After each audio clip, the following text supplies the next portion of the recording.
네, 안녕하십니까. 여러분들이 그 금융연수원에서 실시하는 자산관리사 자격증 공부를 하실 때 아마 몇 과목이 그 학습을 하실 때 좀 어려운 과목들이 있습니다. 그래서 제가 그 제1권의 자산관리의 기본 지식의 경제 동향 쪽을 집필을 했는데요.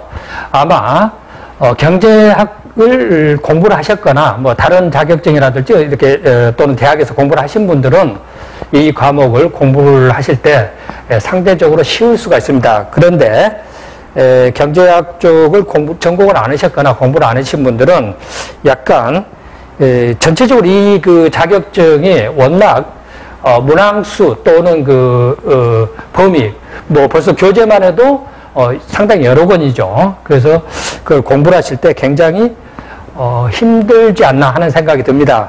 그래서 첫 번째로 여러분들을 위해서 저자로서 이 공부를 하실 때 좀 그 수고로움을 덜어드리기 위해서 제가 이 공개 강좌를 해드리려고 지금 이 강의를 찍고 있습니다. 제가 앞으로 이게 뭐 총 몇 회 정도 될지 모르겠습니다만은 한 강의당 25분에서 30분 정도 해서 강의를 찍을 것이고요. 그래서 첫 번째로 제1과목에서 자산관리 기본 지식이죠. 1과목에서 제2편요. 경제 동향 및 동향 분석 및 예측. 그리고 또 좀 약간 어렵게 생각하실 수 있는 부분이 파생상품입니다. 그래서 파생상품과 그 다음에 주식채권. 제가 해드릴 수 있는 과목은 전체적으로 여러분들 학습을 좀 쉽게 수고로움을 덜기 위해서 강의를 찍어서 올릴 계획입니다. 자, 오늘은 그 첫 번째 시간으로서요. 제2편에 자, 교재를 중심으로 제가 페이지, 즉 쪽수를 말씀을 드릴 테니까요. 아마 여러분들이 보시면서 교재랑 제 강의를 보시면서 학습을 하시면은 훨씬 쉽게 공부를 하실 수 있을 것입니다. 교재는 2017년 개정판입니다. 그 이전의 교재를 가지신 분들도 법률 쪽하고 관련된 교재가 아니면은 크게 내용이 개정된 내용이 없습니다. 그래서 약간 제가 말씀드린 페이지 수와 차이가 나더라도 학습을 하신 데는 큰 문제가 없을 것입니다. 자, 그래서 오늘은 제2편을 보시면은요, 1권의 2편을 보시면은 69쪽입니다. 68쪽이요. 63쪽부터 들어가게 되는데요. 아마 경제동향 분석 및 예측이 크게 1장과 2장으로 나눠져 있는데요. 1장이 개방경제하의 거시경제에 대한 이해이고 2장이 경제동향 분석 및 예측입니다. 그런데 뭐 경제동향 분석 및 예측은 뭐 대부분이 좀 암기를 하시면 되는 내용이고요. 문제는 아마 1장이 여러분들이 거시경제를 공부를 해보신 분들은 좀 쉽게 접근하실 수 있고 뭐 그러지 않으신 분들은 첫 번째로 용어가 좀 어렵고요. 두 번째로 전체적인 거시경제에 대한 틀을 그러니까 틀이 머릿속에 들어있지 않으면은 약간 공부를 하시는데 시간이 많이 소요가 됩니다. 그래서 오늘은 제1장이요. 개방경제의 거시경제에 대한 이해부터 강의를 시작하도록 하겠습니다. 자, 교재의 63쪽입니다. 자, 우리가 경제학을 공부를 하는 이유는 그렇죠. 첫 번째는 지금 우리가 시험 공부를 하듯이 시험 보기 위해서 하는 것이고요. 다른 하나는 물론 예를 들어서 경제와 관련된 업무를 하시는 분들은 당연히 공부를 하셔야 되겠고, 그 다음에 또 경제적 지식이 필요한 이유 중에 하나가 이건 제가 말씀드린 게 아니고 조앤 로빈슨이라는 대경제학자죠. 그런 말을 했습니다. 바로 경제학을 공부하는 이유는 경제학자들한테 속지 않기 위해서다. 상당히 의미 있는 이야기입니다. 물론 우리는 지금 그 목적으로 해서 공부하는 것은 아니고요. 시험을 자격증 취득을 위해서 공부를 하는 것이기 때문에 교재 내용 중에서 중요한 내용만 다루도록 하겠습니다. 경제학을 크게 나누면은요, 이거는 우리 지금 시험하고는 관련이 없습니다. 미시와 거시로 나누게 되는데요. 뭐 미시 쪽은 지금 우리와 관련이 없고요. 거시가 관련이 있습니다. 그 다음에 바로 뒤에 나옵니다만 거시도 거시경제학의 가장 중요한 그 연구 대상이라고 하면은 바로 경기변동입니다. 경기변동. 그렇죠. 경제가 좋아졌다, 나빠졌다. 이렇게 반복되는 현상을 바로 경기변동입니다. 이 경기변동이, 즉, 경기변동의 전환점이 언제 일어날지를 알고 싶어 하는 게 바로 우리가 2장에서 배우는 경제 동향 분석 및 예측이고요. 그 다음에 또 이제 거시경제학의 가장 중요한 그 연구 대상이 바로 경제 성장입니다.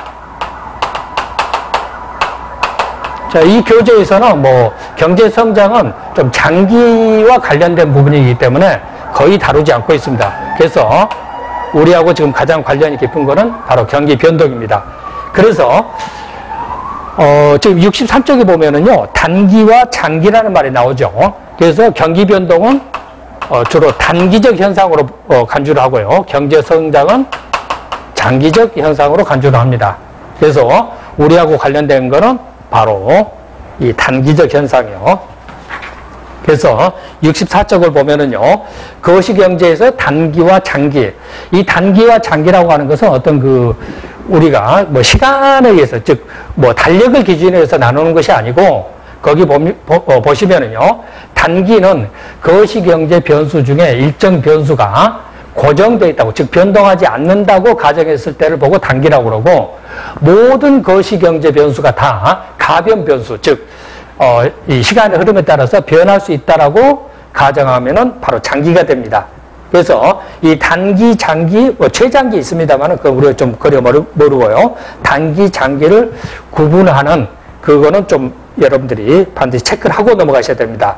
그래서 단기에는 가장 대표적인 게 바로 가격과 임금이 경직적이다. 경직적이라는 말은 무슨 말이냐면요, 어떤 변동 요인이 있을 때, 뭐 임금 같으면은 뭐 노동의 공급과 수요가 변동이 있게 되면은요, 그러니까 수요량, 공급량이 아니고 노동 공급, 노동 수요가 변동이, 즉 노동 공급 곡선과 수요 곡선이 이동이 있었을 때, 그러니까 임금이 변할 거 아닙니까? 그러면은 그거에 따라서 그러니까 공급량과 수요량이 변동했을 때 임금이 시장 청산이라고 합니다. 자, 이런 용어들이 아마 어떤 분들한테는 좀 어려울 수가 있습니다. 시장 청산이라는 말은 무슨 말이냐면요, 바로 수요와 공급이 일치해서 초과 수요나 초과 공급이 없는 상태를 보고 시장 청산이라고 합니다. 그래서 임금이나 가격이 경직적이라는 말은 무슨 말이냐면요, 바로 이 시장 청산이 이루어지지 않는다는 이야기입니다. 그러니까 초과 공급이 있거나 초과 수요가 있는 것이죠. 그래서 가장 대표적인 것 중에 하나가 바로 우리 비자발적 실업이라고 그럽니다만은 노동 수요와 공급이 균형을 이루지 않아서, 그러니까 초과 공급 상태가, 노동의 초과 공급 상태가 존재하는 걸 보고 그때 실업을 보고 비자발적 실업이라고 그러죠. 그래서 단기에는 가격과 임금이 경직적이라고 보는 거고요. 그 다음에 조금 전에 말씀드렸듯이 바로 노동 수요 곡선과, 뭐 우리가 경제학을 공부를 하시다 보면은 이 그래프를 많이 그리게 되는데요. 좀 그렇습니다.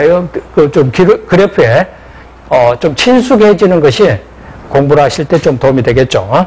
보통 가격에 해당되는 그 변수를 종축에 쓰고 수량에 해당되는 변수를 횡축에 쓰게 됩니다. 그래서 임금을 종축에 쓰고 노동 고용량, 공급량 또는 고용량을 수요량을 횡축에 쓰게 됩니다. 물론 이 임금도 명목임금이 있고 실질임금이 있습니다. 제가 교재를 소술하면서 가정을 썼습니다만은 바로 단기를 가정하기 때문에 물가가 고정되어 있다고 가정합니다. 즉 경직적이라고 가정을 해요. 그래서 단기에는 명목임금과 물가가 변동하지 않으면 명목임금과 실질임금이 같게 됩니다. 그래서 그냥 임금을 웨이지의 약자에서 W로 썼습니다. 그래서 노동 수요 곡선이 있고 노동 공급 곡선이 있습니다. 자, 이게 뭐 경제의 가장 대표적인 분석 도구입니다. 수요와 공급이요.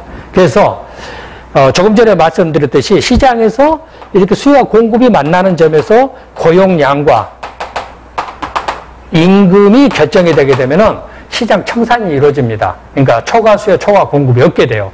그런데 바로 여러 가지 이유에 있어서 그러니까 임금이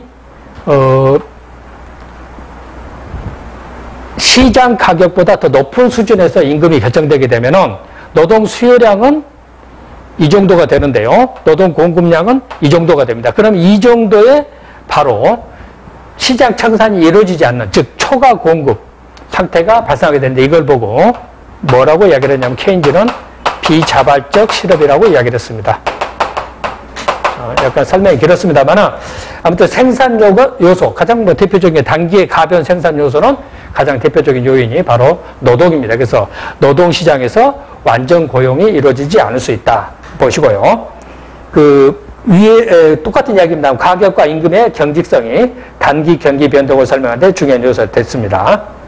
그 다음에 장기에는 이 가격과 임금이 신축적이라고 봅니다. 그러니까 단기에는 경직적이고 장기에는 뭐예요? 신축적이라는 말은 수요 공급 변동 요인이 발생했을 때 즉각적으로 임금이 변동해서 다시 시장 균형, 즉 시장 청산이 이루어지는 것을 보고 신축적이라고 이야기합니다. 그래서 그 결과 뭐가 되겠습니까? 바로 생산 요소 또는 요소 시장에서 완전 고용이 달성되게 되겠죠. 그 다음에 장기에 기술 변화가 없고 자본 노동 등 생산 요소 총량이 고정되어 있다 정도 보시고요. 그 다음에 단기 거시경제 분석, 장단기 거시경제 분석에 64쪽에 보면은요, 표가 나오는데, 그러니까, 여러분들이 이 표를 그냥 보지 마시고요. 조금 생각을 하시면은 쉽게 이해를 하실 수 있습니다. 자, 실제로, 지난 세기입니다. 지난 세기에, 우리나라도 그렇고, 거시경제 분석에 틀은 대부분이 미국 경제를 중심으로 해서 발전되어 왔습니다. 그래서 미국도 1930년대 대공황을 겪고 그 이후로도 여러 번 경기 변동이 있었습니다. 그런데 경기 변동이 발생하는, 그러니까 우리 일반인들이 생각할 때는 우리나라 같은 경우는 70년대에 오일 쇼크라든지 여러 가지, 그러니까 즉 공급적 측면에서의 변동이 우리 경제에 미치는 영향이 컸기 때문에 우리 머릿속에는 바로 경기 변동을 일으키는 요인이 공급 쪽이라고 생각하기 쉽습니다. 그런데 실제로는 경기 변동을 일으키는, 단기의 경기 변동을 일으키는 가장 큰 요인은 총수요입니다. 아마 다음 시간 정도에 제가 국민소득 순환 모형을 설명을 드릴 건데요. 거시경제의 가장, 조금 전에 우리가 수요 공급을 말씀드렸죠. 그래서 거시경제에서는 가장 중요한 분석들이 바로 총수요와 총공급입니다. 물론 수요 공급이라는 그 명칭이 같이 사용되기 때문에 소위 말해서 미시경제학에서 말하는 수요 공급 곡선과 거시경제학에서 말하는 총수요 총공급 곡선은 유사점도 있긴 합니다만 학문적으로, 이론적으로 좀 차이가 있습니다. 그래서 마찬가지입니다. 자, 이쪽에는 물가가 될 것이고요. 그러니까 가격에 가까운, 이 경제학자들이 하나의 전통이라고 볼 수가 있습니다. 가격에 가까운 요인을 종축에 쓰고, 그 다음에 수량에 가까운 요인을 행축에 씁니다. 그래서 국민소득입니다. 총 생산량이 되겠죠. 국민소득을 쓰면은 바로 총 수요 곡선이 이렇게 우하향하고 총 공급 곡선이 우상하게 됩니다. 그래서 이 균형을 이루는 점에서 바로 균형 국민소득과 균형 물가가 결정이 되게 됩니다. 그렇죠?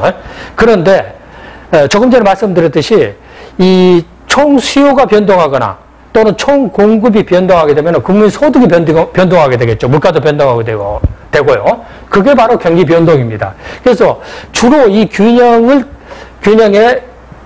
그 변동 요인이 공급적 측면보다는 주로 수요적 측면이 많았습니다. 그래서 총 수요 곡선이 오른쪽으로 이동을 하든지 또는 왼쪽으로 이동하게 되면은 경기가 변동하게 됩니다. 그렇죠? 그래서 가장 중요한 것 중에 하나가 바로 이 총 수요를 구성하는 구성 요소입니다. 그 구성 요소가 가장 첫 번째가 뭐냐면요. 바로 가계의 소비입니다. 자, 이 의미는 다시 나중에 설명을 드리도록 하겠고요.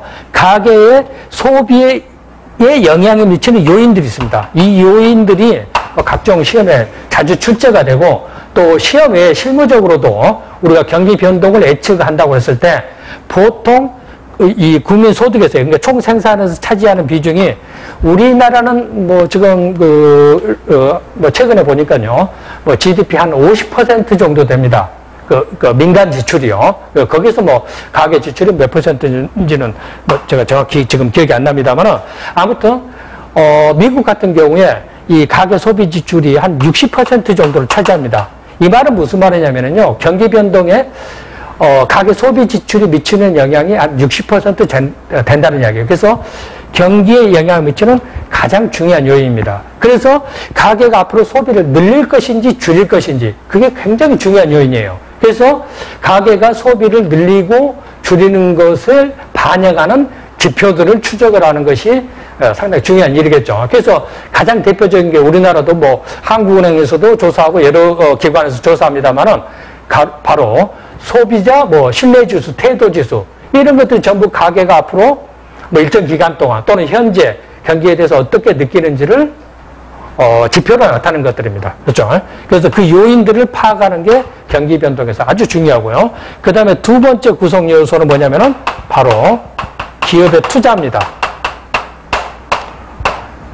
뭐 케인즈는 그 경기 변동의 가장 중요한 요인은 바로 이 기업의 투자라고 봤어요. 그래서 뭐 동물적 본능이니 뭐 이런 이야기를 했습니다만은 아무튼 뭐 제가 이 강의 도중에 뭐 시간이 허락한다고 그러면은 뭐 약간은 시험과는 관련이 없더라도 이런 뭐 중요한 내용들을 좀 설명을 드릴 수 있을지 어쩔지 모르겠습니다만은 왜 케인즈가 이 기업의 투자가 경기 변동에 가장 중요한 요인을 봤는지 그 이유가 있습니다. 그거를 나중에 기회가 되면 설명을 드리도록 하겠습니다. 그래서 이것도 마찬가지입니다. 기업의 투자를 늘릴 것인지 줄일 것인지 그게 경기에 미치는 영향이 아주 크다는 이야기예요. 그렇죠? 그래서 기업이 투자를 늘릴지 줄일지 즉 기업의 투자에 영향을 미치는 요인들 그렇죠? 그거를 아는 것이 뭐 중요하고 또 시험에 잘 나오겠죠. 그래서 기업가들이 앞으로 경기를 낙관적으로 보는지 또는 비관적으로 보는지 어둡게 보는지 이런 거를 판단하는 게 바로 기업 실사지수입니다.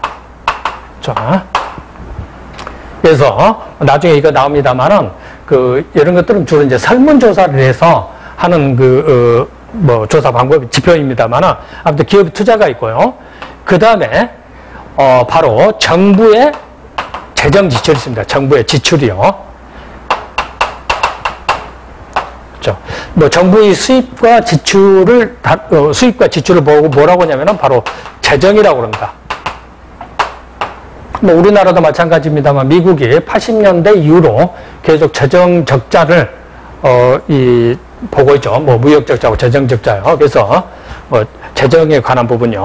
물론 이거는 뭐 정책적으로 우리가 지출을 주로 이루어지기 때문에 이 부분에서는 재정하고 관련돼서는 바로 경기가 나빠졌을 때 정부가 인위적으로 경기를 부양하기 위해서 재정 지출을 늘리거나 또는 경기가 과열됐을 때 그 과열을 시키기 위해서 뭐 세수를 늘리거나 재정 지출을 줄이거나 이런 뭐 것을 보고 재정 정책이라고 합니다. 그래서 이 부분하고 관련돼서는 안정화 정책이라고 하죠. 재정 정책이요. 이 부분이 많이 출제가 되고요. 또 아셔야 될 내용들입니다. 그 다음에 마지막 이제 네 번째 구성 요소가 보통은 우리가 대학에서 보는 거시경제학 책이나 이런 책들이 뭐 상당 부분 폐쇄 경제를 많이 가정을 합니다. 거기에는 아마 여러 가지 이유가 있을 것인데요.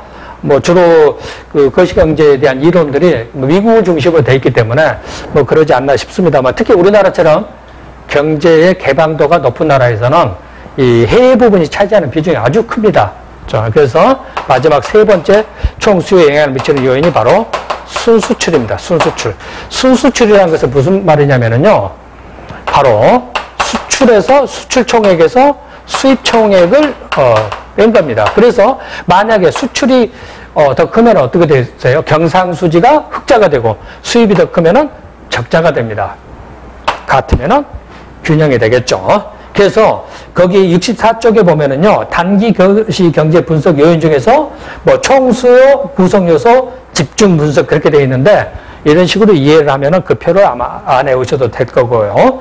그 다음에 적절한 경제 정책 보시면은 방금 말씀드렸듯이 바로 경기에 따라서 재정 지출을 늘리고 줄이고요. 물론 이거는 무슨 뭐 이제 이론적인 부분에 속합니다만은 과연 뭐 재정 지출이 나중에 우리가 이제 거기 나옵니다. 통화 정책도 나오는데요. 이 시차라고 합니다. 시차. 자, 그래서 어떤 경제학자들은 이런 뭐 안정화 정책에 대해서 굉장히 비판적인 사람도 있기는 합니다만은 아무튼 뭐 시험 준비를 하실 때는 보셔야 되고요. 그 다음에 그 밑에 보면은 공급 충격에 대한 대응 나오는데요. 그 뭐 석유 등 이 부분이 제가 조금 전에 말씀드렸던 우리가 뭐 7, 80년대 오일 쇼크요. 그 관련된 부분이고, 그 다음에 환율 변동, 그 다음에 정부 정책의 변화, 이런 정도가 단기 거시경제 분석 요인이 됩니다. 그 다음에 장기 거시경제 분석 대상은 주로 총 공급하고 관련되어 있습니다. 그렇죠?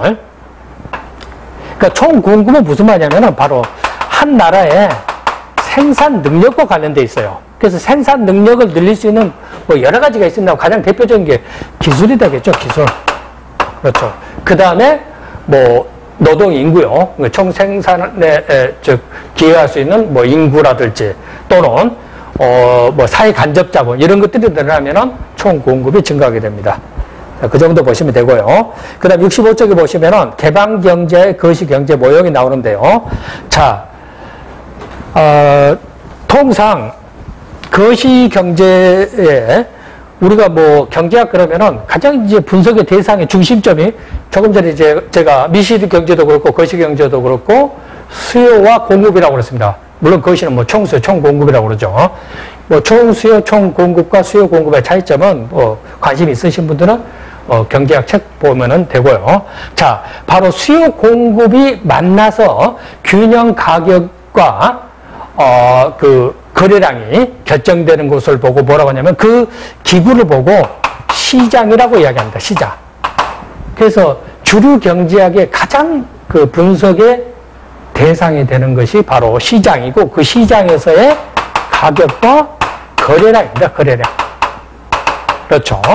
그래서 우리가 그 거시경제도 마찬가지로 미시경제학처럼 거시경제도 가장 중요한 게 그 분석의 대상이 시장이에요. 그래서 거시경제에서는 개방 거시경제에서는 시장을 4개로 나눕니다.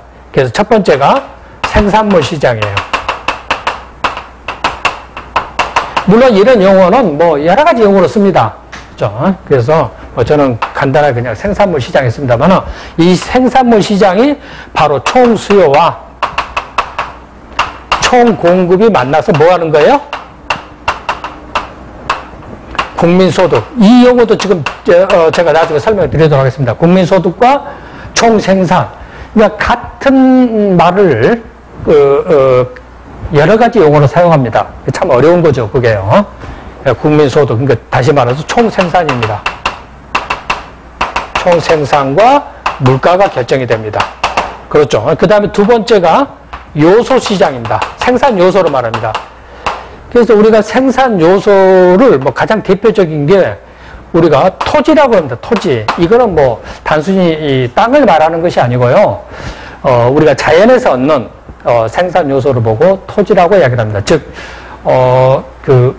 뭐 밀 같으면은 땅에서 우리가 생산하게 되죠. 그 다음에 뭐 석탄도 마찬가지고 이런 것들을 보고 통칭해서 토지라고 이야기를 하고 그 다음에 노동입니다. 그 다음에 바로 자본이죠. 이런 용어들이 좀 어렵습니다. 여기서 말하는 자본은 여러분들이 뭐 일반적으로 듣는 자본하고는 약간 차이가 있고요. 바로 물적 자본을 말합니다. 물적 자본. 물적 자본이라는 것은 뭐 공장이라든지 기계 등을 말하고요. 그래서 우리가 뭐 지금 이 강의 그 첫 부분에 말씀을 드렸습니다만은 그 단기에는 가변 요소라고 해요. 가변 요소라는 것은 기업이 그 경기 상황에 따라서 생산을 늘리고 줄여야 될 거 아닙니까? 그럴 때 바로 생산을 늘리게 되면은 뭐 예를 들어서 고용량을 늘릴 수 있고 줄일 수 있고. 그런데 노동 같은 경우는 우리가 고용량을 늘리고 줄이는데 단기에 가능한데 뭐 공장을 단기에 뭐 지었다가 뭐 허물었다 이렇게 할 수가 없죠. 그래서 단기의 가변 생산 요소는 바로 노동이라고 봅니다. 그래서 요소 시장에서 가장 분석 대상이 되는 게 바로 노동 시장입니다. 그런데 결국에 고용량은 뭐에서 결정되냐면은요. 총 생산량에서 결정이 됩니다. 그래서 뒤에 분석을 할 때 생산물 시장하고 노동 시장은 같이 묶어서 분석을 할 거고요. 그 다음에 세 번째가 바로 대부자금 시장인데요. 대부자금 시장입니다. 이거 참 죄송스러운 이야기인데, 강사도 이런 거에 대해서는 굉장히 불만을 가지고 있습니다. 그런데 이 어느 학문, 특히 사회과학은 용어 정의가 아주 중요합니다. 물론 자연과학도 중요하죠. 그런데 같은 대상에 여러 가지 용어를 쓰게 되면은 이렇게 처음 공부를 하신 분들이나 뭐 이렇게 익숙되지 않으신 분들은 그거에 굉장히 학습을 하시는데 힘이 든 요인이 되기도 합니다. 이 대부자금 시장도 마찬가지입니다.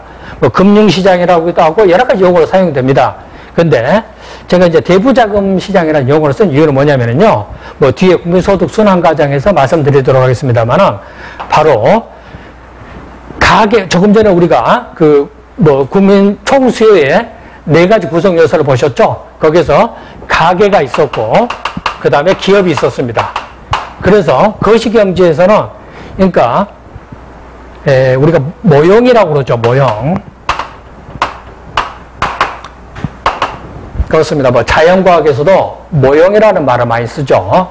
마찬가지입니다. 사회과학에서도 모형이라는 말을 쓰는데, 모형은 가장 중요한 요소, 즉 분석자가 생각할 때 가장 중요한 요소입니다. 그 요소를 제외한 나머지는 무시를 합니다. 그렇죠? 그래서 단순화시킨 게 바로 모형인데, 아마 여러분들이 뭐 경제학을 공부하실 때 가장 첫 번째로 갖춰야 될 그 마음 자세가 아마 이걸 겁니다. 단순화를 시키는 게 그렇게 쉽지 않습니다. 왜냐하면 이미 여러분들은 단순화시키기 위해서는 너무 많은 것을 알고 있습니다. 그렇죠? 지금 제가 말씀드린 걸 이게 아주 단순화시킨단 말이에요. 무슨 말이냐면은 바로 대부자금 시장, 대부자금 시장은 돈을 빌려주는 시장을 말합니다. 그래서 돈을 빌려주는데 빌려주는 주체가 있고 빌리는 주체가 있겠죠. 그래서 거시경제에서는 가계를 자금 공급 주체. 그러니까 저축은 누구만 한다고 가정하냐면요, 가계만 한다고 가정을 합니다. 그 다음에 기업은 자금 수요 주체라고 가정합니다. 현실은 그렇지 않죠. 기업들도 뭐 저축도 하고, 그래서 뭐 기업형 MMDA 같은 그런 상품도 있고 그렇습니다. 그런데 이렇게 단순화를 하는 겁니다. 그렇죠? 그래서 바로 대부자금 시장에서는 바로 가계가 저축을 하게 되면은 기업이 그 돈을 빌려서 조금 전에 나왔습니다만은 바로 투자를 하게 됩니다. 그 투자는 물적 투자를 말합니다. 유가증권이나 이런 투자를 말하는 것이 아니고요. 그렇죠? 그 다음에 마지막 4번째가 바로 뭐냐면은 외환시장입니다. 외환시장에서 뭐 가장 대표적인 게 이제 우리가 아시겠습니다만은 바로 환율이 결정되겠죠. 뭐 대부자금 시장에서는 가장 중요한 요인이 이자율입니다. 그럼 지금 여기서 우리가 써져 있는 이런 결정 요인들 있죠. 임금이 결정되고요. 그 다음에 고용량이 결정될 것이고, 그 다음에 실업률이 결정되겠죠. 뭐 이 실업률에 관련돼서도 여러 가지 지금 지표들이 개발됩니다만, 뭐 어느 지표도 완벽하게 현실 경제를 나타내지는 못합니다. 그렇죠? 그래서 어느 한 지표를 보기보다는 여러 가지 지표를 우리가 통합해서 봐야만이 현실 경제를 파악하는 데 도움이 되겠죠. 이거는 무슨 뭐 인간의 건강을 판단할 때 뭐 혈압, 뭐 기타 등등 여러 가지 그런 것을 종합적으로 고려하는 것과 같다고 생각하시면 됩니다. 제가 지금 써드린 이런 각 시장에서 이런 변수들이 있죠. 국민소득이라든지 물가라든지 임금, 고용량, 실업률, 이자율, 그 다음 환율. 이것들이 우리가 거시경제에서 다루는 가장 중요한 거시경제 변수들입니다. 그래서 이 변수들이 결정되는 시장이 바로 4시장이 되는데, 첫 번째 생산물 시장과 요소시장. 요소시장 가장 대표적인 게 이제 노동시장이 되고요. 그 다음에 대부자금 시장, 외환시장, 이렇게 4가지 시장이 된다. 이렇게 보시면 되겠고요. 그래서 65쪽까지 끝났고, 68쪽은, 거기 66쪽은요, 거시경제, 경제 주체가 나오죠. 거기 보면은 조금 전에 제가 설명드렸던 게 나옵니다. 이 경제 주체와 그 기능, 이거는 외우시는 것이 아니라 제가 국민소득 순환 과정에서 이걸 다시 설명을 드립니다. 그러니까 지금은 가볍게 보셔도 됩니다.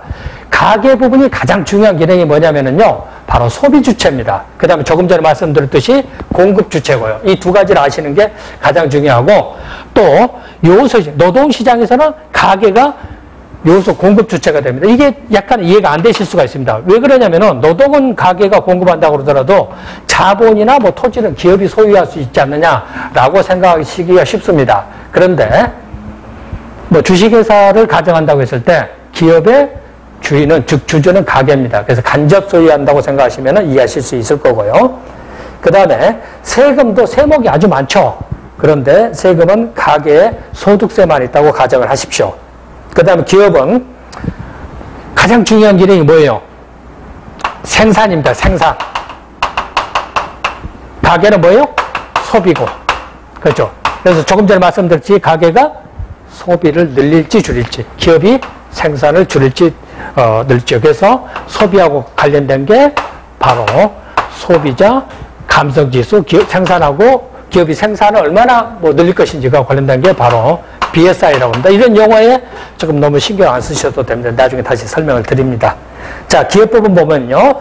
생산물 시장의 재화, 용역, 공급. 그 다음에 기업이 생산하기 위해서는 반드시 뭐가 있어야 돼요? 생산 요소가 있어야 되겠죠? 그래서 노동 수요 주체가 되고요. 그 다음에 대부자금 시장에서 기업이 투자 주체라고 했습니다. 그래서 자금 수요합니다. 투자 주체. 이렇게 써놓고 보면은 여러 가지 개념들이 뭐라고 그러죠? 실타래처럼 얽혀 있다고 그럴까요?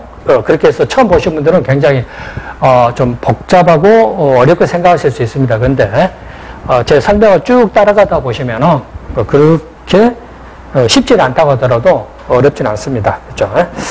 그 다음에 그 정부 부문요. 정부 부문이 하는 것 중에는 이제 공공재 공급이 있고요. 가장 중요한 기능이 바로 정부는 뭘 합니까?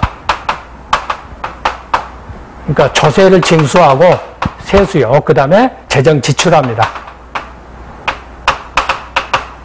자, 정부는 나중에 다시 더 설명을 드리도록 하겠습니다. 그 다음에 해외 부분요.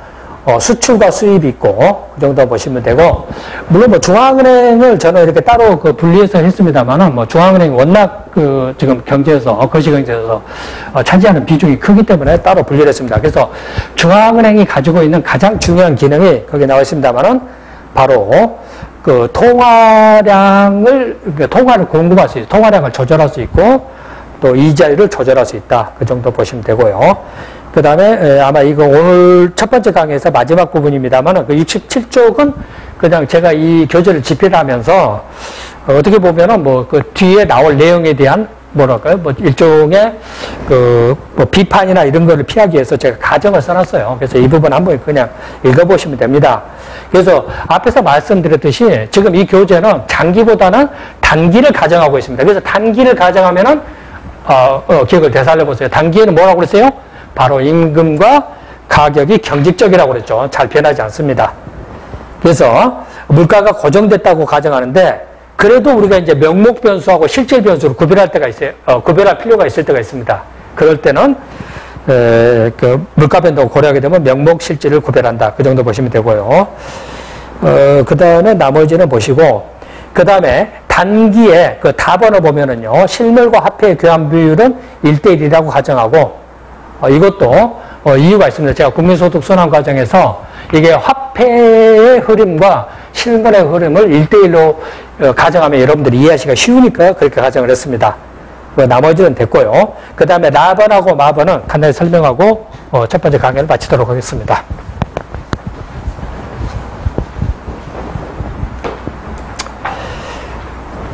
조금 전에 제가 모형을 설명을 드렸었죠. 이거는 그냥 여러분들 듣고 넘어가시면 됩니다.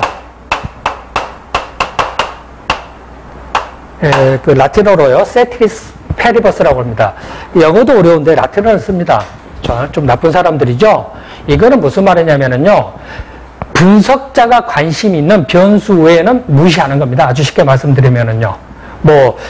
경제학자들도 이런 예를 많이 듭니다만, 예를 들어서 물체를 낙하를 시키게 되면 반드시 공기저항이 있죠. 그런데 프리폴이라고 합니다. 자유 낙하를 시킬 때는 공기저항이 없다라고 가정하는 겁니다. 그러니까 중요한 거는 바로 중력 가속도입니다. 그걸 알기 위해서 그냥 공기저항을 없다고 가정하는 거예요. 마찬가지로 거시경제에서도 그렇고 미시경제에서도 그렇고 가장 중요한 변수, 그러니까 수요 공급 그러면은 이 가격과 수량이요. 이 변수 외에는 일단 고정됐다고 가정을 합니다.